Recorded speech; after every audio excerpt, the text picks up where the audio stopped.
Welcome back, you beautiful people, to the Real Collective podcast. As always, I am Sean Tassay, your host, joined by on the road and stopped my co-host Kyle Miller. Kyle, 100%. how are you doing today, pal?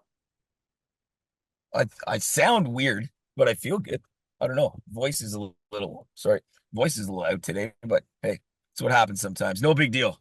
That's No right. big deal. That's right. Well, if you are listening on Apple Podcasts or Spotify, you can hear Kyle's sexy, raspy voice. If you're watching on YouTube, you can see his sexy face, looking good, looking a little bit. You got the what's that called? The sweater, the what's that thing called? Puffy vest going. It's a good look.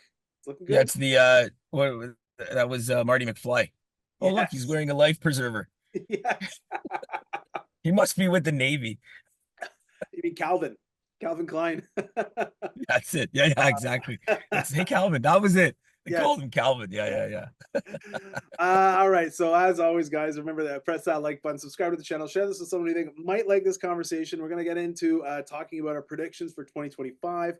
We'll have a little shout out to our sponsor for today, Magic Mind. We'll tell you a little bit about our experience with them and a neat little product that they've got coming down the pipe. So not just the elixir that you're used to, but also something to help you make it so that you sleep better, because obviously sleeping is super important. You can also download the buyer or seller guides below, and you can also schedule an appointment with Colorado in the Calendly links below. So we'll just jump right into it. I've got some thoughts about what's going to happen in 2025. This is not my El Predicto video. I will do my El Predicto video, but I just wanted to unpack sort of my thoughts, what we're looking at as we move forward into this year. As always, I think this is the first episode that I'm recording in the new year. And I think it's the second one that you're doing. So you did one while I was away. I was away Yeah. with on a bonus trip, an unplanned, booked on January 31st, left on booked on December 31st, left on January 5th, trip to Nice. yeah, not normally my mo, but it was a lot of fun. Definitely some needed rest and relaxation time spent with the family.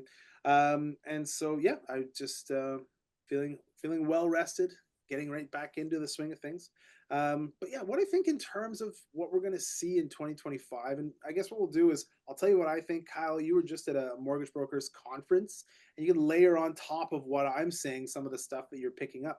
Is I think that we're going to have a bit of a boring year. Like, I don't think that anything is going to be like knock your socks off crazy like we saw during COVID. We had more sales to finish last year, which was great. But I think that we're going to wind up sort of with almost like a tale of two markets. We're going to have this market of people, buyers and sellers, who are out in left field in terms of what they think that they should be able to buy something for, and they're not going to be able to buy anything. And then the sellers who think that they're going to be able to get a selling price for their place, and they're not going to sell it. I think you're going to have the people who are reasonable and rational and looking at like, okay, well, if I want to sell, I've got to list it properly, and the buyers who are willing to pay a little bit more to be able to get it. I think those are the people who are going to have success, and I think you're going to have two sort of separate markets happening in tandem as we move forward. I think we're going to see the average prices slightly go up. I think last year we saw them go up by a point, or like 1%, less than a percent, like 1 or 2%, like not a drastic increase. Kind of just held steady, right? And then the total number of sales last year went up, and I think that we'll slightly see. I think we'll actually see the number of sales stay the same this year as we had last year. So the number of sales in 2025, I expect that to be about the same we had in 2024. I expect the prices to be a little bit higher, somewhere between 3 and 5% higher this year than last year. And I'll tell you why I think those two things. I think we've got some downward pressure on transactions, because I think that even though the interest rates have come down drastically in the last little bit, there's some fear in terms of what might be coming down the pipe in terms of tariffs coming up from the states and the impact that that'll have on our economy, in terms of the potential for a federal election later on this year. And I think all of that stops buyers from buying. Uncertainty stops people from buying, right? Yeah, Um, and it's I think this, I was talking to someone at this conference this weekend, and they were saying that I think if you look historically, when there's a change in government, real estate stops, right? And I don't know, I'll say that too. I don't know if this was because of Ottawa or in general, but I mean, you could probably take that piece and think that it's going to slow down because maybe Ottawa's going to be a thing too, because if conservatives win and they start cutting and they trim, what is that going to mean? Is it all is a lot of it through attrition, and lower level jobs perhaps? Like what is it, right? So that's going to be, and that's a massive part of our economy here. It's why we're so insulated um, from so much of the major fluctuations Yeah. that other markets like Toronto see. So that's going to be so I think I agree with you on that, that in and of itself it could slow down the number of transactions that get done. And I think we see that towards the second half of the year.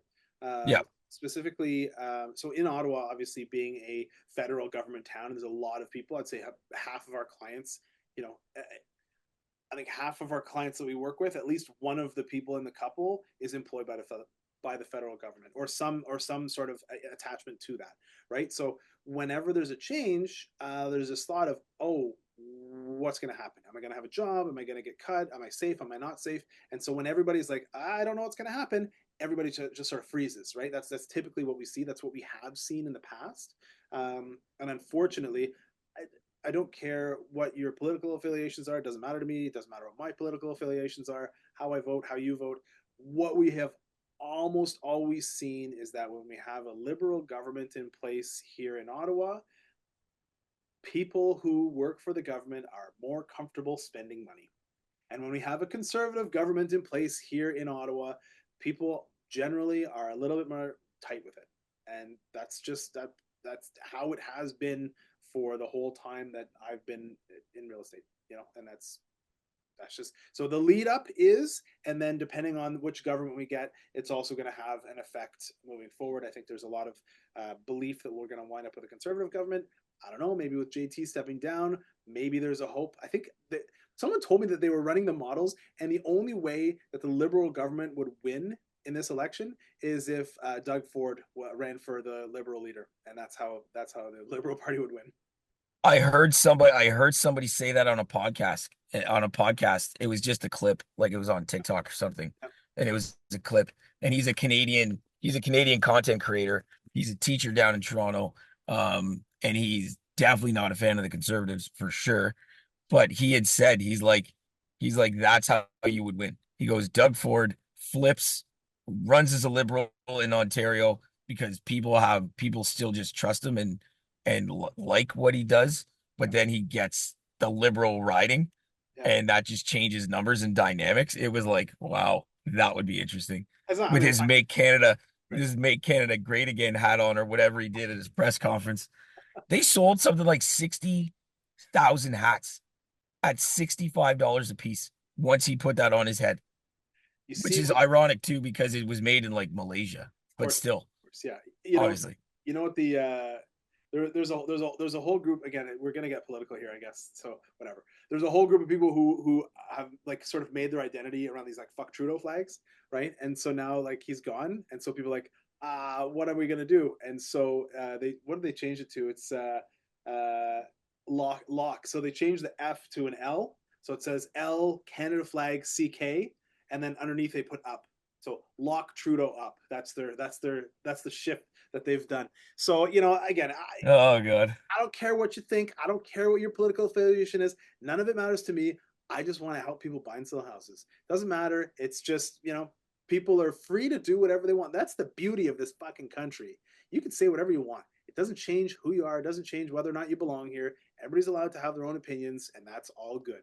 So, just I don't know. I just think it's interesting. That's all.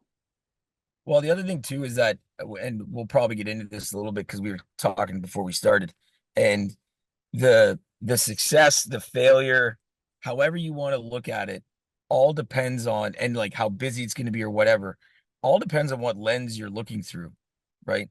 And we were listening to a gentleman speak.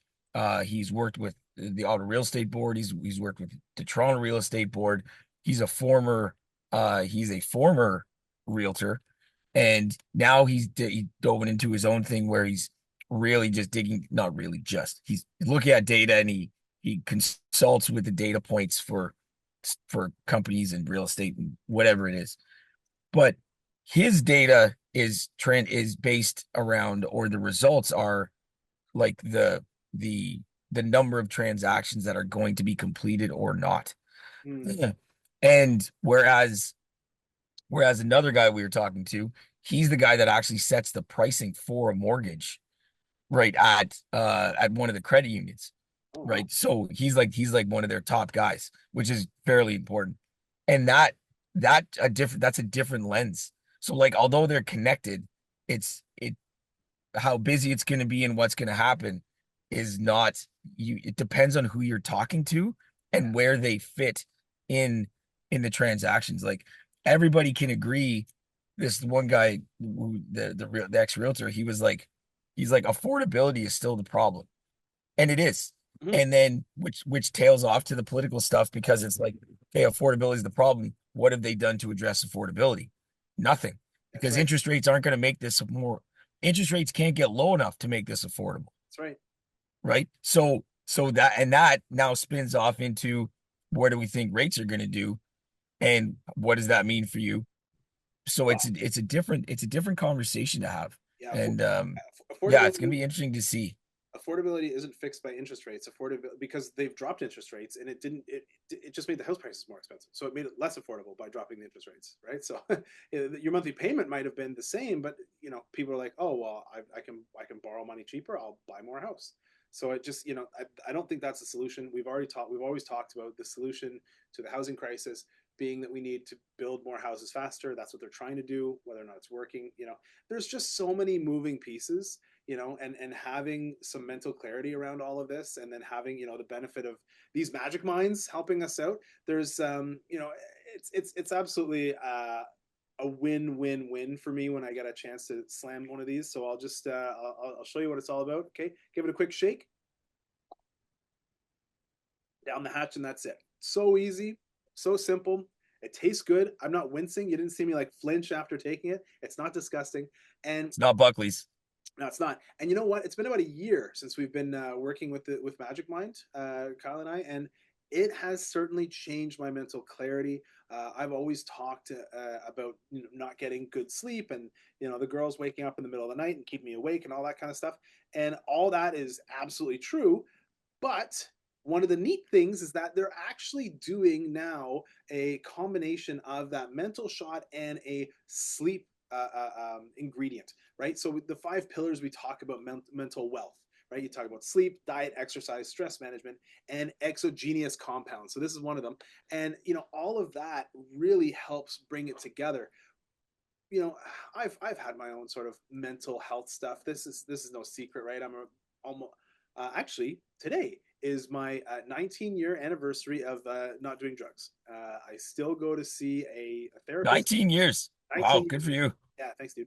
And I still go to see a therapist on a regular basis. Mental health, I feel like it's just as important as your physical health, right? Especially in a job like this where you're constantly using your brain. You have to tell yourself all the time, hey, yeah, I'm good, I'm good, I'm good, even if everything is falling down around you, right? So having that extra little pick me up really helps. And then Magic Mind really supports those pillars. It's not really over promising. It's not saying it's going to fix everything for you. It's just a little tool to help really enhance your focus, improve your sleep as part of a bigger mental wealth strategy. So, especially with the beginning of the year, we thought we'd team up with Magic Mind and put something together for you that'll help you get one of these, as well as the sleep package, get you 45% off a pack. And so, what that does, www.magicmind.com/rcpjan is getting you 45% off that bundle with that link.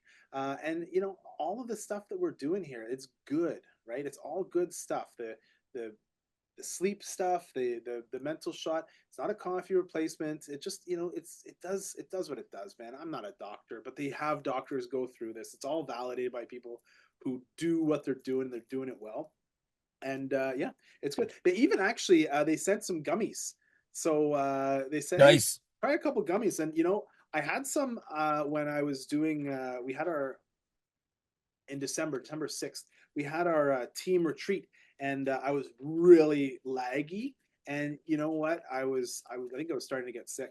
But I popped some of these, just little Magic Mind gummies, so they're stuck together. You can see they're a little bit gooey, but easy gummies. It feels weird to have a gummy because I'm like, is there drugs in it? There's not. Uh, it's all good stuff, right? So, big shout out to Magic Mind. Big shout out to the January promo, 45% off. Start your year off right. Get yourself going, and yeah, and use Magic Mind, man. I'm telling you guys, it has absolutely changed my world. And it's a big it's a shout out to Magic Mind too, because like they were working with them and they approached us, and it's been a great partnership. And it's always interesting to see something that you like and endorse, if you will, but somewhere else. The most random place. I was watching some trash TV with my wife, and it was Real Housewives of whatever county at some point. I don't know which one it was because there's 95 of them now, but Yeah. whatever. Don't ask me why I know that, but I do. And one of the girls, one of the ladies had it. I'm like, you can't mistake the bottle. So she was sitting there having a meltdown about something, like I think she broke a nail or something, and then was reaching out and like pounded back, pounded back some Magic Mind. I'm like, that's the stuff. My wife even saw it. She's like, is that not your stuff? I'm like, not my stuff, but yeah, that's the stuff. So yeah, it was there. Oh, we lost you. I don't know if that's a you thing or a me thing. I hope it's not a me thing. Oh, well, Kyle seems amped up right now, so that's good. He is into Magic Mind. What I wanted to do actually is also tell you guys that the Ottawa Home and Remodeling Show is set to take off this coming weekend. So week of January 23rd and 26th.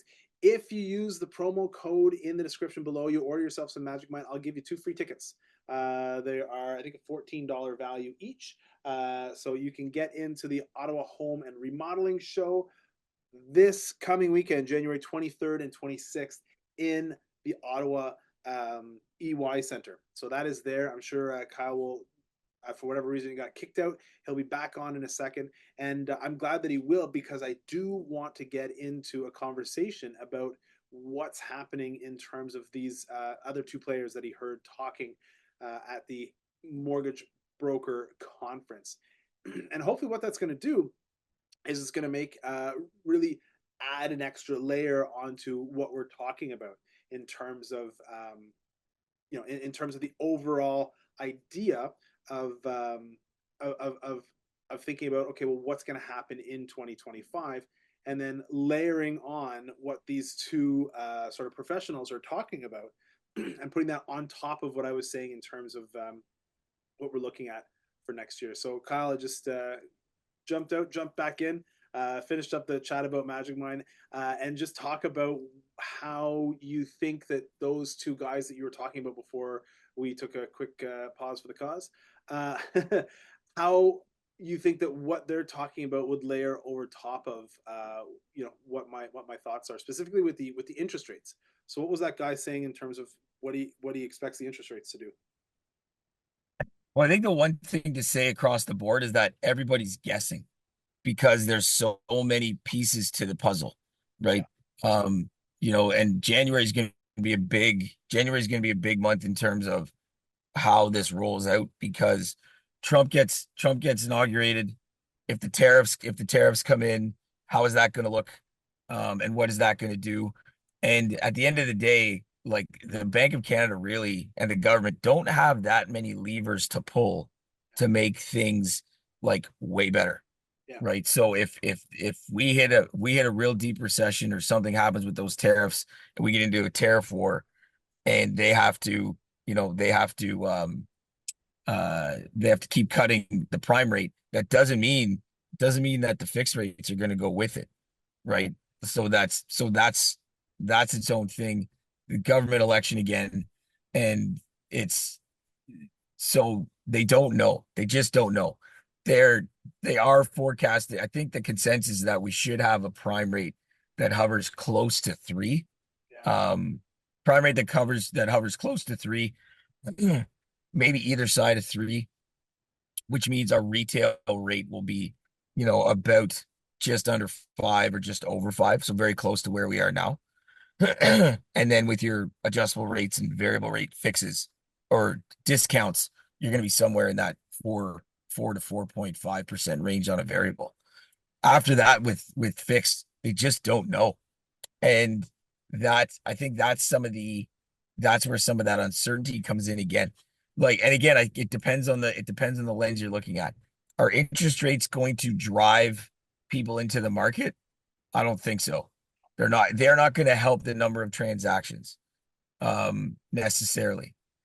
When it comes to looking at it from the mortgage side of, you can do purchases, we can do switches, we can do refinances. That is going to be a big deal for people who already have mortgages and what they're going to have to deal with and what options they're going to have to use to that. So that's not going to help home sales. Um, and actually, I think in a bad sense, it can hurt because if you're going to get if there's some people out there that have to sell, right, you're just getting more supply, which is not going to increase the prices, right? So it's gonna shift that. It's gonna shift the market. We're relatively balanced now, I think. Well, I think But I think it's I think, I think there's going to be a difference between, like I said at the beginning, I think there's going to be a difference between people who have to sell and people who want to sell. People who have to sell have to list their house at fair market price, right? And then there's going to be those people who actually will sell, but they might not get the money that they want for it. And there's going to be people who want to sell, like, oh, I'll sell it if I get this price, right? And they won't sell, right? Well, I've man, I met with someone before I went away on vacation. I was only like half paying attention because I was in vacation mode. But I went in, I sat down with them, I explained to them, hey, I'd like to be a realtor. They're like, well, how much do you think my house is worth? And I said, well, this house around the corner from you was just recently flipped. Now it didn't have a garage. You've got a garage, but the house was flipped, so all the rentals and stuff were done. The backyard wasn't as great, but it was move in ready. Like everything about the house, you could just move in, and it sold for 685. Same neighborhood, bungalow, same sort of thing, right? 3 bedroom, 2 bath, like same. And so I said to them, it's like, well, I think the top end price for your house is like 699. You know what I mean? Like, sure, you might have a garage, you might have a better backyard. It's not a great backyard, but it's a better backyard than this weird little triangle shape. So, you know, and I didn't really look past anything else. I didn't look at anything else. Or just like, well, I know this house. It's literally around the corner. This sale happened 2 months ago. Now, there's other houses in the neighborhood that sold and stuff like that, and I was rushing through looking at everything, and so I didn't really pay attention to it. Vacation brain, and so they met with two other agents, and the two other agents came in and said, "Wow, geez, I think you're north of 775." And I said, you should probably list for something like 679. And I'm like, oh my God, I know what these agents are doing. They're going in and they're buying a listing. They're just pumping it up and they're saying, oh, da da da da. And so I'm like, look, you got to do what you got to do. You got to do what you think is best for you.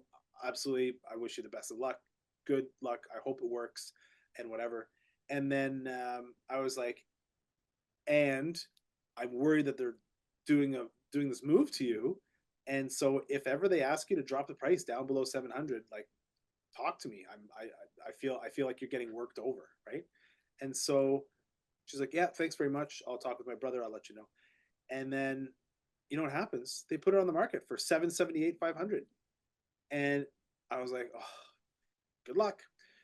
She's like, a day later, I got a full price offer. Right. And I'm normally really good at this. I look around, I'm like, that doesn't make any sense. Who paid that? How's that going to appraise? Right. I'm thinking of all these different things. I'm like, I really hope it works out well because this is like one of my kids' friends' parents at school. But at the same time, now I look like a fucking idiot for trying to underprice her parents' house by $100,000. Right. And I'm like, some I don't know who the buyer was. I don't know why they thought they should pay that amount of money. maybe there was some perfect buyer for that house that was just like waiting in the weeds for it. I don't know, but good for them. Now I worry about the relationship. So I've got to go and make a big apology to this woman and say like, look, I'm so sorry. Like this is not something that often happens to me. I can give you excuses, I can give you all that sort of stuff, but I just want to apologize because I don't want you to feel like I was just trying to like, hey, right? Like the logic seemed pretty sound to me, So, anyways, it was I don't know where I'm going with this, but it was very much like an ego check, where it's not I'm not the guy. It's not about me. It's not about my prices. It's not about any of that. So it was very much I guess we're getting the story time. Point being, you know, what the rates do or what rates get posted doesn't have as much of an impact on buyer and seller psyche as some of these other factors. And I think when you think of it from the point of view of that guy who was talking about it from the rates point of view, it's different than the guy who was talking to you from in the trenches point of view, right? So when you layer on what that in the trenches guy was thinking, what does that do in terms of what we're thinking for this year coming up? Uh, well, I mean, to be honest, he's quite pessimistic. He doesn't think Ottawa's gonna have, and I'm regurgitating here and summarizing, but he doesn't think Ottawa's gonna have a super busy. It's not gonna be as busy as we're letting ourselves believe in terms of the number of transactions, Yeah, right? yeah, And again, it's two different things. I know we're gonna be busy as brokers mhm. because there's 100. The stat I heard last night, which is a breakdown of another stat, is for 2025 and 2026. 100,000 mortgages come due each month Ooh, in Canada. 100,000, and we're in one of the biggest populations for that being Ontario. So wow, there's gonna be centric, like heavy in Ontario as well. So we are still gonna, as brokers, we are still gonna have lots to do in terms of our business, right? But is anything gonna help with the transactions? It doesn't seem like it because it's too volatile. yeah, It's too volatile. So you're back to the same place of, if you can afford to buy and believe in real estate, then buy. yeah, And if you don't, then don't. yeah, But if you're trying to make your decision based on a rate or a situation like, oh, I'm going to sit here and wait till everybody that bought in 2021 can't uh can't afford their homes and they're gonna fire sale them. Wow. If you're those types of people, this isn't your game. I don't think it isn't your game, and you are trading it as a commodity at that point. That's what you're doing. yeah, Don't do that. Like, you need a place to live. You believe in real estate. Fine. If you don't. But there's just, when we do that, I said it at a meeting the other day. I'm like, you have to remember, do we want rates to be lower? Sure. Why? Because we just don't like paying interest. yeah, But at the end of the day, when rates are low, shit outside is bad. yeah, Like, it's bad. Rates low, economy bad. Rates higher, economy good. yeah, So you don't get to have it both ways. And we've gone through such a massive swing in the cycles over the last 7 years that it's like, we really have to bring ourselves back to even keel, because that's how things are going to get back some element of normal, yeah. right? We had a taste and it's not there anymore. Well, So yeah, yeah. I think that's a great idea. I looked at the numbers for year end, and it looks like we are heading towards across all three segments. So residential detached houses, townhouses, and apartment style condos. Those are the three segments I look at every month. In the condo world, it's actually a buyer's market. And in the detached world, which accounts for more than 50% of what we're doing, like single family detached homes, um, that is a balanced market. We're more than 4 months worth of inventory compared to the number of sales we have. And in the townhouses, it's still a very, very slight seller's market, but we definitely are getting close to balanced market territory, which means a little bit more normalcy. We're seeing some traditional seasonality where we peak up in the springtime, drop a little bit in the summer, and then come back up a little bit in the fall, and then hibernate in the winter. So all of these are leading towards, yeah, okay, we're going to get back to sort of some normalcy, really happy about that. I think a lot of agents are really happy about that. I think there's not many agents who are really excited about the insanity of COVID and writing 10 offers and only actually winning one house. Actually negotiating is a skill set that not a lot of agents have developed over the last 3 or 4 years. And I think that's going to have to come back. I heard a really neat Freakonomics podcast on talking about the the fallout from what happened down in the States with the ruling, the NAR ruling, and what that means and the effect that's going to have and the role of realtors. And, are realtors going to move to more of a role of being a travel agent versus actually a realtor? And I'm like, well, you know what? There's a lot of neat things that are, pulling forward. So yeah, 2025 is going to be an interesting year. I think you're absolutely right. Is the number of transactions, I don't know if it's going to go down from this year, but I don't think it's going to go up. Right? I'm almost certain of that. There's too much uncertainty. Buyers aren't confident when there's uncertainty.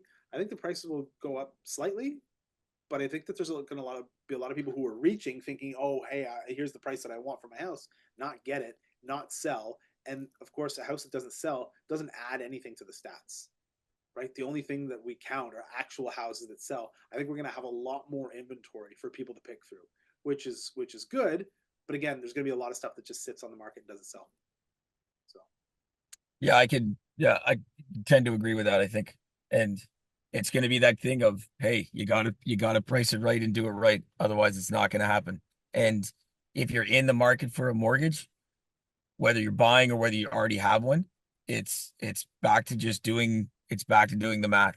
If there's one thing that was agreed upon in that room of 125 mortgage brokers, 12 or 20 lender partners, and then some thinking heads that do this for a living, it's just that, yeah, like there's affordability. You're not going to get saved by rate. So you're not going to get saved by rate. So just you got to do what you can, maybe re-amortize the mortgage to get your payments down. And that's that. Like the one good thing is that most people should have some equity. So there's room to work through what you got to work through. yeah, yeah. Well, I think that all makes a lot of sense. Well, it's a good spot to wrap it up. As always, hit that like button, subscribe to the channel, share this with someone who you think might be interested in this conversation. And a big shout out again to our sponsors, Magic Mind. Remember always to check them out. Check out the code. You can go to the website and use the link. It's www.magicmind.com/RCPJan for 45% off the Magic Mind bundle, which includes not only the elixir shots, but also the sleep shots that'll help you put you to sleep if you have a hard time falling asleep. That's where you want to be. You can also download us on Apple Podcasts or Spotify, or you can watch us on YouTube. As always, you can download the buyer or seller guides below or schedule an appointment with Kyle or I to have a conversation about buying or selling, investing in real estate, refinancing your mortgage, whatever it might be. We're happy to have that conversation one-on-one with you. And until next time, keep it real. Collective.